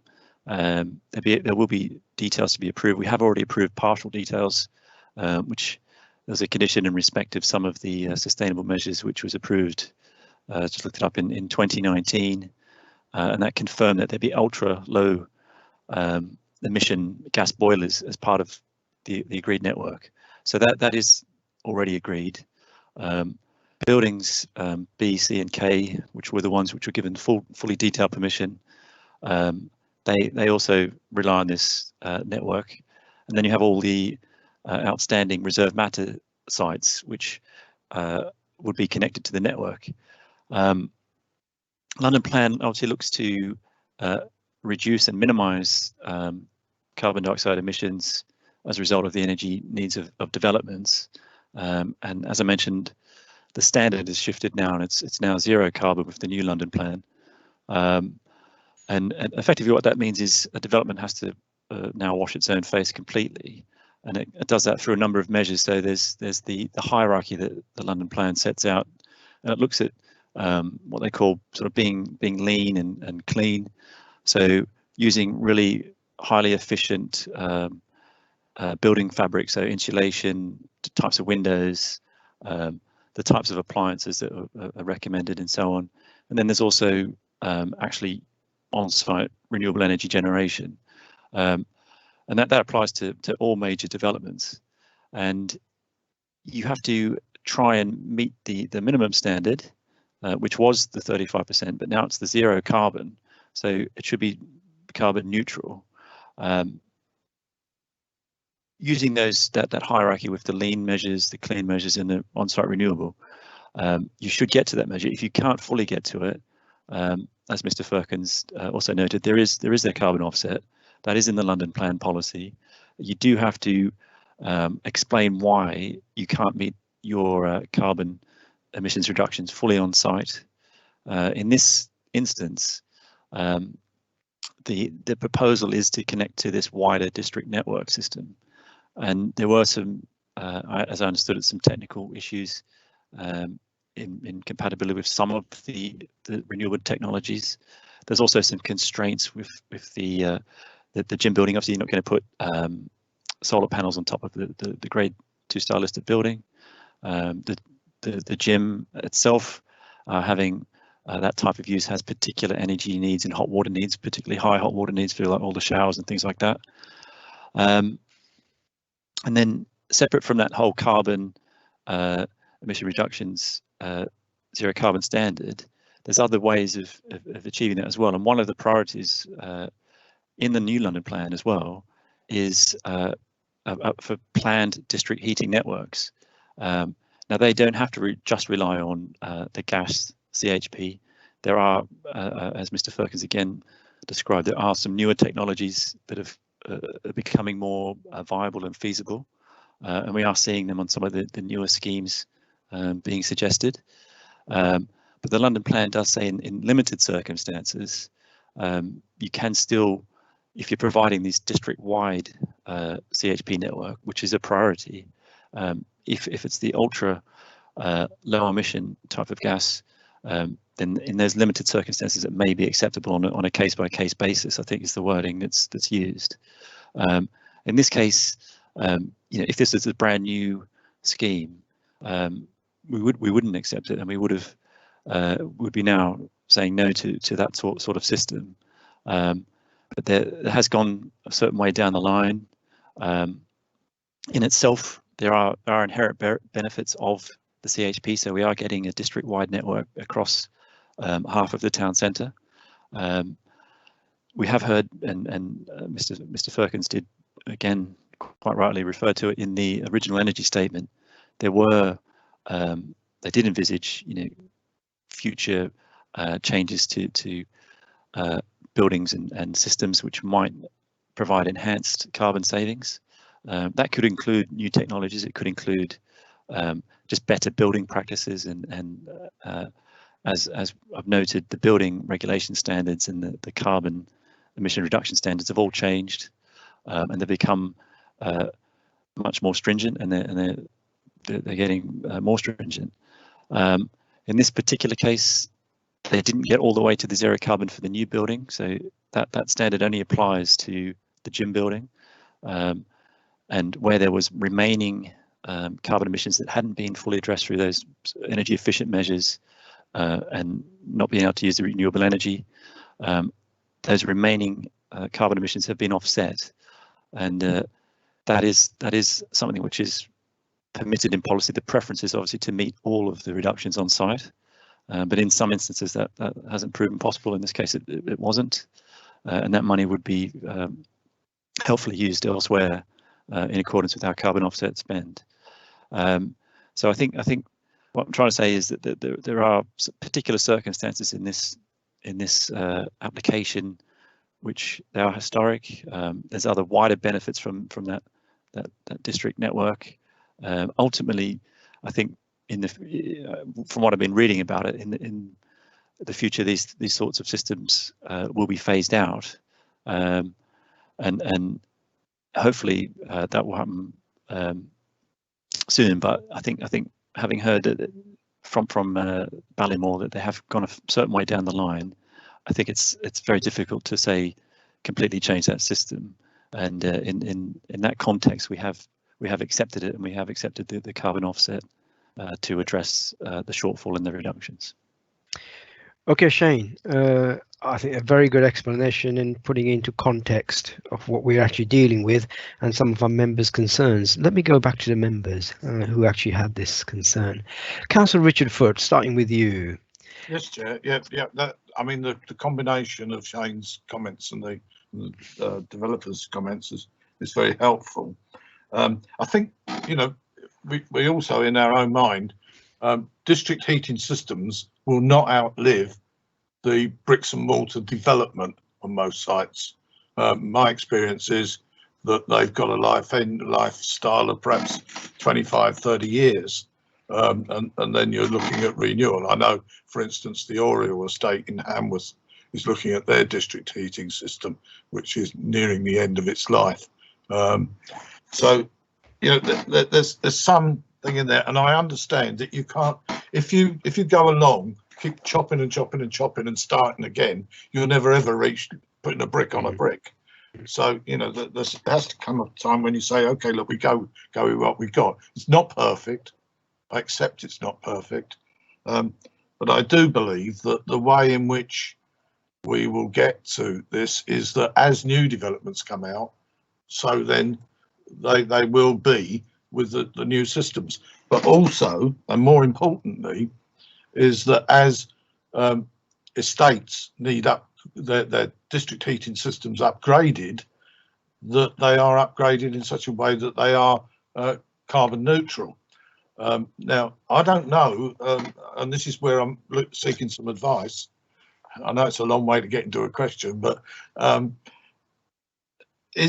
mean, do district heating systems need planning permission in an estate that's already there?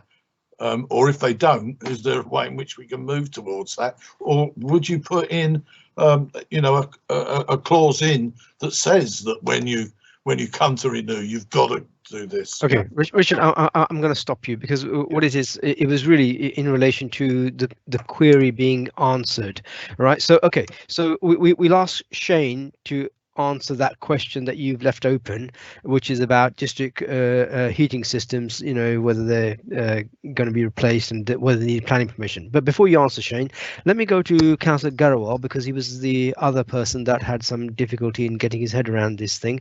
Pritham, in relation to in relation to what Shane has said, has your concerns been answered, or have the factual information that you need to make that informed decision, is it there? No, I'm okay, Chair. It's been answered. Yeah, I'm clear now. I'm much more clear. Okay, right, Shane. Just picking up Richard's point very quickly about, you know, whether they need planning permission for changing the district heating systems. I think in general, if it's not controlled by another permission, so there might be conditions related to it, you are able to alter sort of internal infrastructure. Would usually be within a building. There might be other regulatory requirements like building regs and things like that. But in just upgrading or changing a system within you know, an energy center, a basement or something, would often not constitute development, but that's subject to it not being controlled by a planning condition. So in some cases, yes, you would need permission, but I think in a lot you probably wouldn't. So, okay, Jake, can I say, it wasn't so much me asking if you need permission to renew. What I was trying to get to is that is there a situation where we could say that if that heating system is getting to a point where it's got to be either replaced or you know, severe alterations to it or repairs to it to get it up to date, that there's a way in which we can say, well, hang on a minute, you can't do that until we looked at it as a planning authority about whether the repairs, updates, renewals meet our current requirements of getting to zero. Sorry, so it's not saying would planning permission stop it, it's saying is there a way in which we can make sure that that anyone that reaches that stage where the current district heating system is requiring repair, upgrade or whatever, that there's a way we can get a clause in that says, okay, at this stage we want it absolutely zero content. Yeah, not necessarily in as explicit in that with this permission, but the sort of the reverse situation applies. They have to maintain their system in accordance with the agreed strategy. As soon as they want to change that, they would need to get permission, and obviously at that stage we would insist on something which was appropriate for the current standard. So if they and the other thing is this type of technology, I think Mr. Firkins probably correctly said as well, in the future is likely to be subject to other controls, and it could be phased out. I've seen figures sort of 2030 and things like that, but that would be another way where they may be enforced change. Yeah. No, that's fine, Chair. That answers. Okay. I'm not likely to be around in 30 years' time, so to see what stage we are, but I'm certain it won't be anything like anything we're looking at now. I think it'll be entirely different, and nobody's ever thought of it yet. Okay, Richard. Now, just quickly, Councillor Todd, go on. Yeah, Sean. When you look at the top of page 19, it says an energy centre designed to accommodate future expansion to enable the integration of alternative low and zero carbon technologies. I'm trying to circumvent the ambiguity in a lot of this. Have we seen evidence to confirm that statement? In a way, it's addressing lots of the issues that we're querying. Yeah, the only where I've seen that is sort of met is it's the size of the actual energy center. So there's a space, I think it's on the ground floor of part of block K. Yeah. K, yeah, which accommodates this energy center, and it's physically it's a decent space. The actual, obviously, the pipes and things which flow from that to all the other parts of the network would be obviously suitable to be reused as part of other future technologies. So they're just the insulated water pipes and things like that. So overall, the system is inherently addressing the potential for future technologies, but they haven't been identified. Okay, thank you, Chair. Thank you, Sean. All right, look, colleagues, is there anybody else that's got any ambiguity that needs to be cleared up by Shane? But you're all happy, are you? Otherwise, yeah, that's Mohammed Amir. Hina, are you okay? Yes, I'm fine, Chair. Okay, all right, look, Shane, don't go away.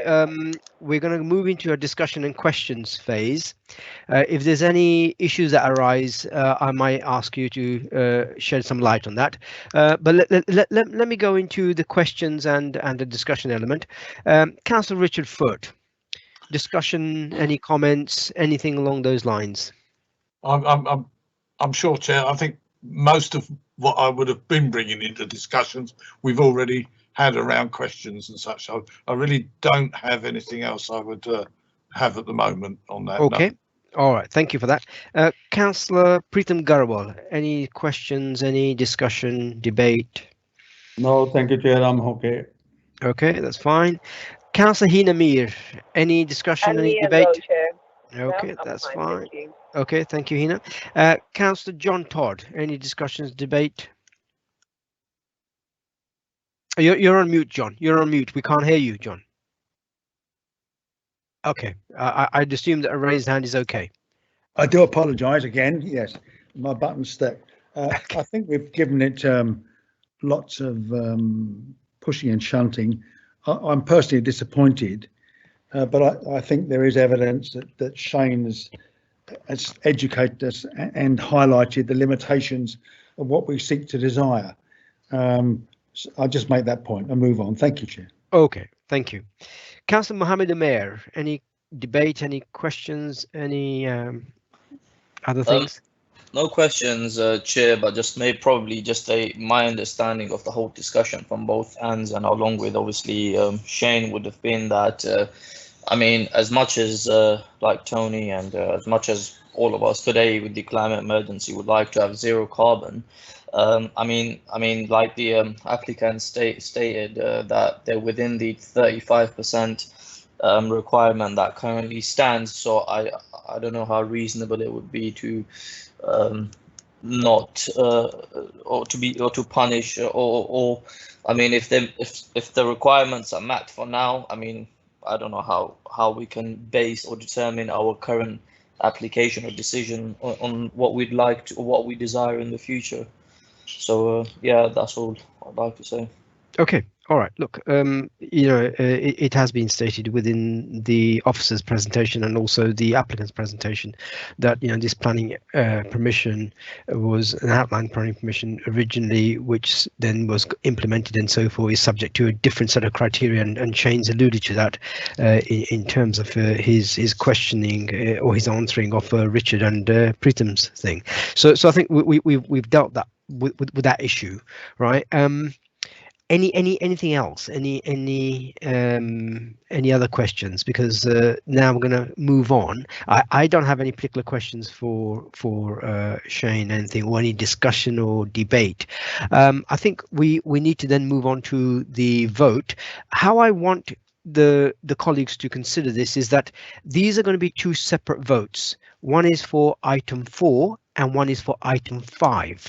right? Even though the discussion is being dealt together here, but in terms of the actual approval, we want to move to the vote on item 4 and item 5, and they be recorded separately. Now,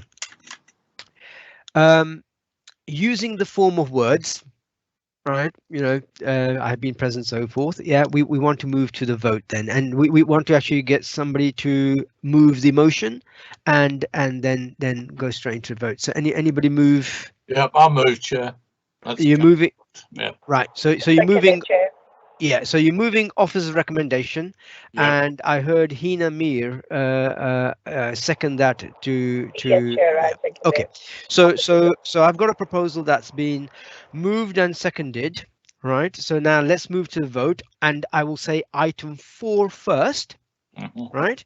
So those people approving, those colleagues approving item 4, Councillor Richard Foote on item 4. Right, thank you, Chair. Yeah, I'm Councillor Richard Foote. I've been present for the whole of the debate on item 4, and I vote in favour. Thank you, Richard. Councillor Preetham Garawal. Councillor Preetham Garawal, I've been here all the time, and I'm voting for the motion. Okay, thank you. Councillor Hina Mir. Hello, Chair. I'm Councillor Hina Mir. I've listened to the whole debate and I vote in favour of the officer recommendation. Thank you. Okay, thank you. Councillor John Todd. Yeah, I'm Councillor John Todd. I've been present and listened to the whole debate, and I voted in favour of the application. Okay, thank you. Councillor Mohammed Umair. Yeah, hi, Councillor Mohammed Umair. I confirm my presence throughout the debate, and I will vote in favour. Okay, thank you. And myself, Councillor Amrit Mann. I've been present throughout the debate. I've heard all the evidence, and I vote in the officer's approval recommendation. So, okay, so item 4 is unanimously approved. Thank you, colleagues. Now let me move on to item 5. Again, Councillor Richard Foote, how do you vote on item 5? We want somebody to move it, and we want somebody to move it and second it. Oh, sorry, I thought I did both when I moved it earlier, so I'll move again for 5. Okay, thank you. Anybody second it? Councillor Mohammed, yeah, thank you. Councillor Mohammed Umair has seconded item 5. That's been moved by Councillor Richard Foote, which is to have officer's recommendation, to move officer's recommendation. Okay, so let's go to the vote. Councillor Richard Foote, use the formal words. Yeah, I'm Councillor Richard Foote. I've been here for the whole of the debate on item 5, and I vote in favour of the officer's recommendation. Thank you, Councillor Richard Foote. Councillor Preetham Garawal. Thank you, Chair. I've been here all the time, and I'm voting in favour of the recommendation. Okay, thank you. Councillor Hina Mir. Hello, Chair. This is Councillor Hina Mir. I've listened to the whole debate and I vote in favour. Thank you. Okay, thank you. Councillor John Todd. Yeah, Chair, Councillor John Todd. I've been present and listened to the whole debate, and I'm voting in favour of the application. Okay, thank you. Councillor Mohammed Umair. Councillor Mohammed Umair, I confirm my presence throughout the presentation and debate, and I vote in favour. Okay, thank you. And myself, Councillor Amrit Mann, I've been here for the whole debate, seen the evidence, and I vote in favour of the officer's recommendation. Colleagues, thank you very much. That's been passed. Item 5 has been passed unanimously. It's now 2 hours and 13 minutes that we've been sitting. I think we need a comfort break. So I propose that we reconvene at 17:10, right? So 19:10. So, okay. So, Councillor Garawal? Can we extend the standing orders? Standing orders, please. Sorry. Okay, so if you move. Yeah, I'll move it. Okay, anybody second it? Second, Chair. Okay, Councillor Hina Mir to second suspension of standing orders. Yeah. Okay, that's been moved and passed. Okay, so we reconvene. What's the time now? At 18. What does it make it? 7:10. Okay. So we'll reconvene then. Thank you very much. Okay.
However, it's only a few days ago, last weekend, that Nadeem Zahawi, the vaccine minister, when he was asked on Sophie Ridge on Sunday, you're going to bring these in, the reports.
Councillor Todd.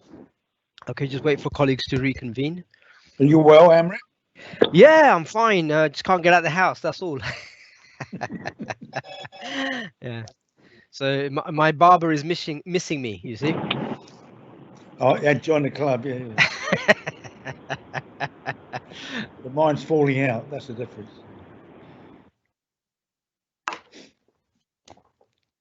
Hello, Mohammed. You well? You're on mute. Oh, thanks. Thank you, Councillor Todd. I'm doing well. Are you keeping up with the cold? I think so. Yeah, I did test the weather. You're not on a washing machine, are you? Councillor Umer, you're not sitting on a washing machine. You're bouncing around. Your image is bouncing around all over the place. Oh, it's because my desktop isn't at a fixed plot. That's what it is. Oh, I'm using my laptop and it's not at a fixed. There's a bit of a pivot. That's what it Oh, is. I thought so. That's why you're very jumpy all the time. No, I just thought you were killing two birds with one stone. I thought you were on exercise. I thought you were actually on an exercise bike while you're at it. That's what I thought. Exactly. Looks like that. No, I'm not. I wish. I've gained about 10 kg over the lockdown. So yeah, I wish I was on an exercise bike, but it's not. It's just the laptop is on a pivot. It's not very fixed. That's what it is. Yeah, sorry if it's grabbing your attention. No, it's just a bit difficult when you're wobbling around all the place. Anyway, Councillor Richard Furt, right? Okay, so Hina, are you online? Yes, I am, Amrit. I'm Okay. here. All right. Look, let me know when everybody's ready, and then we'll reconvene. Matthew, you're okay? Yeah, I'm good to go. Thanks, Councillor. Okay. So where are we? Sonia, everything's okay? Ready to go? Yeah, ready to go. Okay. Let's start.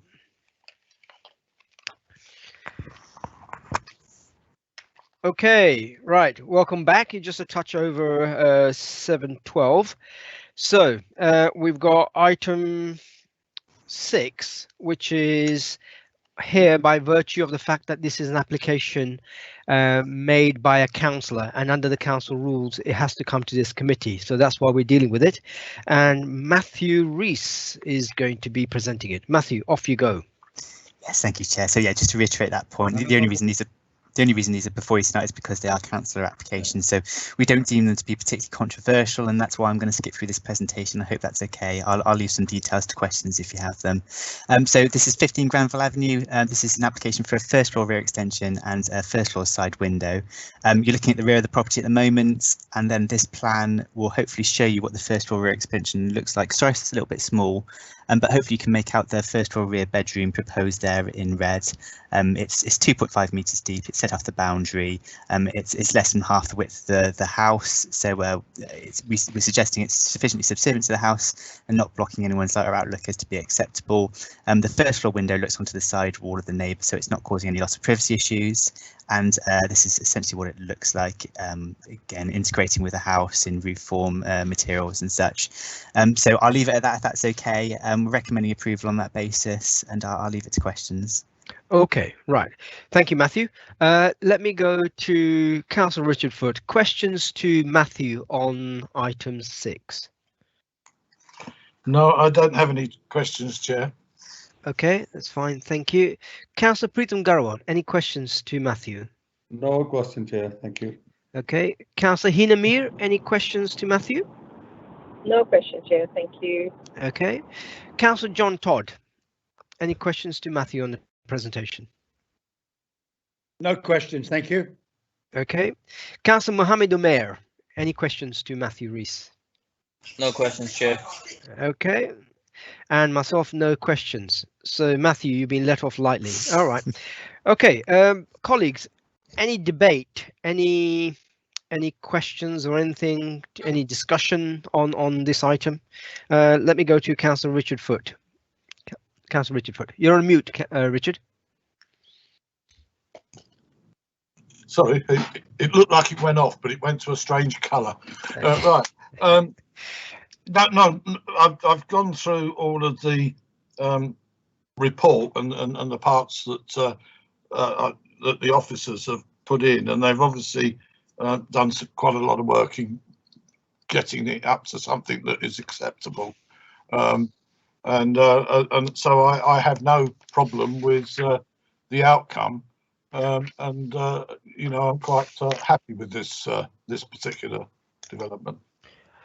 Okay, Richard, thank you very much. Let me move on to Councillor Preetham Garawal. Any debate on this discussion? Anything? No question, no debate. Thank you. Okay, that's fine. Thank you. Councillor Hina Mir. Hina, you still on the line? Any Thank you, Chair. discussion, Yes, any I debate? am. No, I would like to echo what Richard said, so no question, no debate. Okay, all right. Thank you, Hina. Councillor John Todd. No questions, Chair, thank you. Okay. Councillor Mohammed Amer. Discussions, debate? No questions for myself, Chair. Okay, that's fine. And also for myself, no questions. I think it's been comprehensively done by Matthew in his presentation and also the body of the report. Okay, so we've discussed it, we've debated it, we've had a presentation on it. Can I get somebody to move a recommendation, a proposal? Can I move the Okay, Hina. So Hina has moved officer's recommendation. Can I have a seconder? Mohammed Amer? Second, Chair. Yeah. Okay, Mohammed Amer to second. Okay, so I have a proposal that's been moved and seconded. Go to the vote. Councillor Richard Foote, use the formal words, please. Right, thank you, Chair. Yes, I'm Councillor Richard Foote. I have been present for all of this lengthy debate, and I vote in favour of the officer's report. Okay, thank you, Richard. Councillor Preetham Garawal. Yes, Chair, I'm Councillor Preetham Garawal. I've been here all the time and I'm voting for the recommendation. Thank you. Councillor Hina Mir. Thank you, Chair. I'm Councillor Hina Mir. I've listened to the whole debate and I vote in favour of the report. Thank you. Okay, thank you. Councillor John Todd. Thank you, Chair. I've been present during the meeting. I vote for the application. Okay, thank you. Councillor Mohammed Amer. Yeah, Councillor Mohammed Amer, I confirm my presence throughout the debate and I vote in favour. Thank you. And Councillor Amrit Mann, I've been present for the duration of this debate and seen the evidence, so I vote in the officer's recommendation with my colleagues. So, thank you very much. That's been passed unanimously. Let me now move on to the next item, which is item 7. And again, we have this item here by virtue of the fact that it's a planning application made by a councillor, and under the council's rules, we have to have it at this committee. So, Matthew, you're going to present another one, and you're going to take as long as the last one. Okay, thank you. Indeed, fair enough. So you are looking at a site plan of the proposed site. This is 1 Ashford Road in Feltham. What you can see is in the light blue, you can see the proposed extension. It is an extension to an extension, but as you'll see, it infills a section of the house which is set away from the boundary. The existing house blocks any views of it from the left-hand side, number 3 Ashford Road, as you can see. Graveyard on the other side, so it's not impacting on any neighbours. and we are saying it's sufficiently subservient and in keeping with the host property as to be acceptable in design terms. So I'm showing you an elevation of it, what it looks like as existing and what it looks like as proposed. Fairly big extension, but fairly big house in a fairly big plot. So we're recommending approval on that basis. Okay, thank you, Matthew. Let me move to questions. Councillor Richard Foote, any questions on the presentation by Matthew? No, I hadn't actually realised that it was Councillor Atherton's, so I'd missed that bit. But no, I don't. I mean, this is an area that's well known in Feltham as the dead centre of Feltham, and I'm well aware of the premises because both my parents are buried in the cemetery alongside. But I've known it, and it's a very nice site actually, and I have no problem with it. So okay. No questions. Thank you. Councillor Preetham Garwal, questions to Matthew? Thank you. Okay. Councillor Hina Mir. Thank you, Chair. No questions. Okay. Councillor John Todd. No questions. Thank you, Chair. Councillor Mohammed Amir. No questions, Chair. Okay, and as chair, I have no questions for Matthew. I think it's pretty plain, straightforward on this. Okay, now, folks, debate. Any debate? Let me go to Councillor Richard Foote. No, I have no debate, Chair. Nothing to say. Okay, Councillor Preetham Garwal. No debate, Chair. No question. Okay. Councillor Hina Mir. Nothing, Chair. Thank you. Okay. Okay. Councillor John Todd. Nothing, Chair. Make recommendation to approve, subject to my colleague. Okay. You're a bit early, but let me ask Councillor Mohammed Amir. Any debate? No comments for myself, Chair. Thank okay. You. Sorry, Mohammed. Sorry. And nothing for myself. And now I'll come back to John Todd. John. Yeah, I'll listen to the whole debate. No. We're not moving to the vote at the moment. It's just that you moved the proposal. I just want you to go over it again. I did. I speak slow. I recommend without reservation. I love the officer's comment about a big house and a big ground. Element of jealousy there, by the way. Okay. I'll second that, yeah. Okay. Councillor Preetham Garwal seconded it. Right. Sorry, Mohammed. Okay. So I have a proposal that's been moved and seconded. We're going to go to the vote. Sorry. We're moving officer's recommendation, right? Okay, so we're going to move to the vote now. Councillor Richard Foote, using the formal words. Yeah, I'll let John off on a bit of painfulness.